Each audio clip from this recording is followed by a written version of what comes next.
18ஆம் நூற்றாண்டுல லண்டனுடைய ஒரு ஏழ்மையான குடும்பத்துல பிறந்த ஒரு பையன் ஸ்கூல் போக கூட காசு இல்லாம 10 வயசுல ஒரு புக் பிரிண்ட் பண்ற கடையில போயிட்டு வேலைக்கு சேர்றாரு.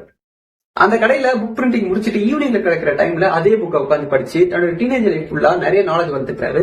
அண்ட் இந்த நாலேஜை வச்சு மட்டுமே தானே ஒரு சுய முயற்சியில ஒரு சயின்டிபிக் பேப்பர் எழுதுறாரு. எழுதி அவருக்கு பிடிச்ச சயின்டிஸ்டுக்கு மெயில் அனுப்புறாரு போஸ்ட் மூலமா. அதை பார்த்துட்டு அந்த சயின்டிஸ்ட் இந்த பையனை ஒரு அசிஸ்டண்டா வேலைக்கு சேர்த்துக்கிறாரு. அண்ட் அவர்கிட்ட நிறைய சாதனைகள் செஞ்சு ராயல் சொசைட்டி ஆஃப் சயின்ஸ் சொல்லக்கூடிய சயின்டிஸ்டோட நம்பர் 1 இன்ஸ்டிடியூட்டுக்குள்ள ஒரு வேலைக்கும் சேர்றாரு.